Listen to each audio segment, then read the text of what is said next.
मनुष्य वही बनता है जो वह अपने भीतर सोचता है। उसके भीतर जो विचार चलते हैं वही धीरे धीरे उसकी पहचान, उसका व्यक्तित्व और उसका भाग्य गढ़ते हैं। अगर भीतर संदेह है तो जीवन संदेह से भरा होगा। अगर भीतर साहस है तो जीवन साहसिक होगा। अगर भीतर प्रेम है तो जीवन प्रेममय होगा। बाहर की दुनिया हमेशा एक दर्पण की तरह है जो तुम्हारे भीतर की छवि को तुम्हें वापस दिखाती है। लोग अक्सर सोचते हैं कि भाग्य कहीं बाहर से आता है, ईश्वर किसी को चुन लेता है और अवसर आसमान से गिरते हैं। लेकिन यह सब भ्रांति है। सच्चाई यह है कि तुम्हारे विचार ही तुम्हारी वास्तविकता का बीज है। जिस तरह बीज का स्वभाव ही पेड़ का भविष्य तय करता है, वैसे ही तुम्हारे विचार तुम्हारे कल का आकार बनाते हैं। अगर बीज रोगी हो तो पेड़ फलदार नहीं हो सकता, और अगर बीज स्वस्थ है तो कोई तूफान भी उसे रोक नहीं सकता। मनुष्य बचपन से ही जो सुनता है वही मानने लगता है। अगर कोई बच्चा लगातार सुनता रहे कि वह कुछ नहीं कर सकता, तो धीरे धीरे उसकी चेतना में यही अंकित हो जाता है। वही बच्चा अगर यह सुनता रहे कि उसके भीतर अनंत संभावनाएं हैं, तो उसकी चाल बदल जाती है, उसका आत्मविश्वास बदल जाता है और वह किसी भी कठिन परिस्थिति को चुनौती की तरह स्वीकार करता है। विचार कोई छोटी चीज नहीं है, विचार ऊर्जा है, और यह ऊर्जा तुम्हारी भाषा, तुम्हारे निर्णय, तुम्हारे कर्म और तुम्हारी यात्रा को दिशा देती है। विचार तुम्हें कैदी बना सकते हैं या मुक्त कर सकते हैं। अगर तुम्हारे विचार डर और हीनता से भरे हैं तो चाहे जितनी कोशिश कर लो, जीवन बार बार वहीं लौटेगा। लेकिन अगर विचार प्रेम, साहस और आत्मविश्वास से भरे हैं तो परिस्थितियां तुम्हारे विरुद्ध होते हुए भी तुम्हारे पक्ष में काम करने लगेंगी। मन चुंबक है, वह वैसा ही खींचता है जैसा सोचता है। अगर भीतर रोशनी रखोगे तो अंधेरा तुम्हें डुबा नहीं पाएगा।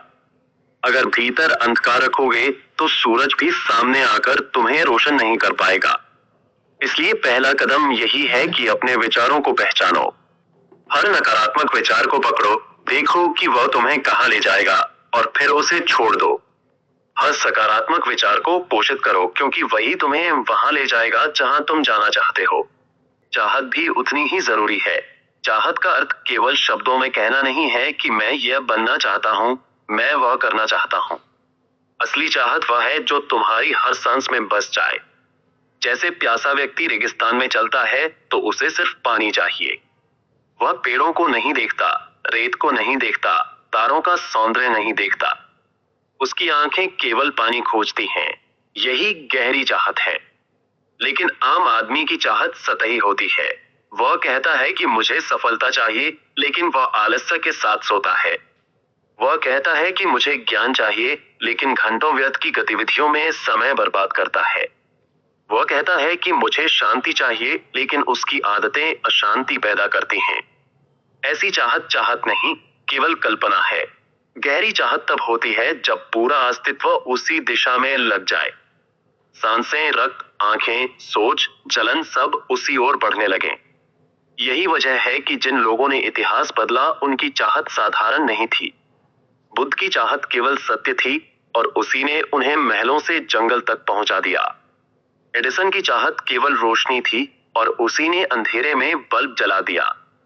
गांधी की चाहत केवल स्वतंत्रता थी और उसी ने साम्राज्य को हिला दिया। तुम जो चाहोगे वही बन जाओगे, लेकिन वह चाह इतनी गहरी होनी चाहिए कि तुम्हारा पूरा जीवन उसका गवाह बन जाए। लेकिन चाहत को पूरा करने में सबसे बड़ा दुश्मन डर और संदेह है। मनुष्य चाहता तो बहुत कुछ है, लेकिन भीतर से एक और आवाज लगातार गूंजती है, क्या यह संभव है? अगर असफल हो गया तो? अगर लोग हंस पड़े तो?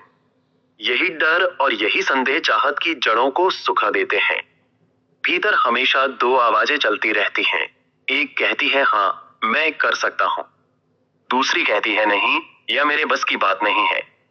तुम वही बन जाते हो जिसे सुनते हो। अगर डर की आवाज सुनोगे तो जीवन कैद बन जाएगा। तुम कोशिश करने से पहले ही हार मान लोगे। डर तुम्हें यह यकीन दिलाता है कि सुरक्षित रहना ही समझदारी है। लेकिन सुरक्षित रहने वाले लोग कभी महान नहीं बनते, वे भीड़ में गुम हो जाते हैं। और अगर साहस की आवाज सुनोगे तो दुनिया कहेगी पागल है, लेकिन वही पागलपन तुम्हें ऊंचाइयों तक ले जाएगा। हर महान इंसान को कभी न कभी पागल कहा गया है। क्योंकि उसने डर को नकार दिया और संदेह को त्याग दिया। डर असली नहीं है, वह केवल कल्पना है। तुम सोचते हो कि भविष्य में कुछ गलत होगा, लेकिन भविष्य अभी आया ही कहां है। तुम डर को अपनी सोच से पैदा करते हो और फिर उसी डर में जीते हो। इसलिए सबसे पहले डर को पहचानो, उसे चुनौती दो। जब भी डर कहे कि तू नहीं कर सकता, तो उत्तर होना चाहिए मैं करके दिखाऊंगा। धीरे धीरे डर कमजोर होगा और साहस मजबूत होगा। डर कैद करता है, साहस मुक्त करता है। जो इंसान अपने डर से ऊपर उठ गया, वह चाहे कुछ भी चाह ले, पूरा करके रहेगा। परिस्थितियां भी बहाने नहीं हैं। लोग हमेशा शिकायत करते हैं कि मेरी हालत खराब है, मेरा परिवार साथ नहीं देता, समाज मुझे रोकता है। लेकिन सच्चाई यह है कि परिस्थितियां कभी किसी को महान नहीं बनाती और न ही छोटा करती हैं।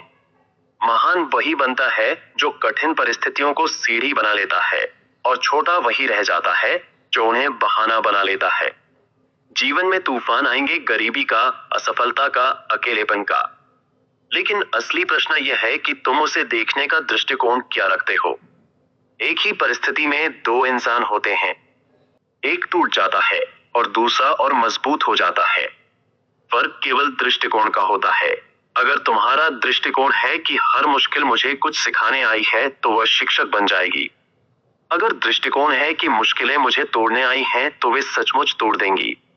जीवन कभी तुम्हारे हिसाब से नहीं चलेगा, लेकिन तुम्हारे पास हमेशा एक आजादी है प्रतिक्रिया कैसी देनी है।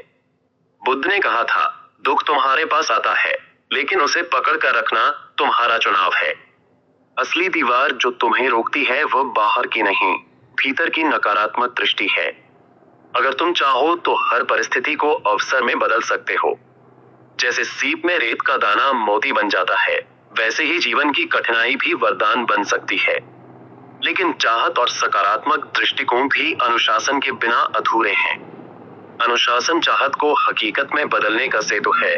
बिना अनुशासन के चाहत वैसी है जैसे बिना ईंधन की कार। सोचो, अगर शरीर स्वस्थ रखना है तो केवल चाहने से नहीं होगा। रोज व्यायाम करना होगा, सही भोजन करना होगा, आलस्य छोड़ना होगा। यही अनुशासन है। अगर ज्ञान चाहिए तो केवल यह कहना कि काश मैं बुद्धिमान होता व्यर्थ है। किताबें पढ़नी होंगी, ध्यान करना होगा, प्रश्नों को गहराई से देखना होगा। चाहत बीज है और अनुशासन पानी। बीज कितना भी महान क्यों ना हो, पानी न मिले तो सूख जाएगा। ठीक वैसे ही चाहतें बिना अनुशासन के मर जाती हैं।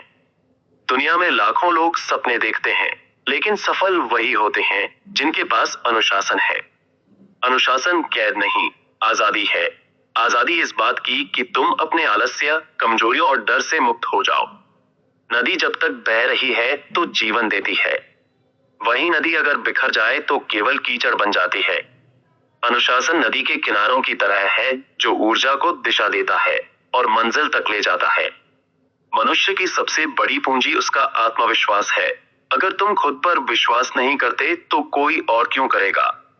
आत्मविश्वास तभी आता है जब लगातार छोटे छोटे लक्ष्यों को पूरा करते हो। आत्मविश्वास कहता है मैं कर सकता हूँ। आत्मविश्वास कहता है मेरे भीतर ईश्वर है, इसलिए मैं कर सकता हूँ। जब ये दोनों मिल जाते हैं तो इंसान अजेय हो जाता है। आत्मविश्वास अनुभव से जन्म लेता है और आत्मविश्वास आस्था से। लेकिन केवल सोचने और चाहने से मंजिल नहीं मिलती,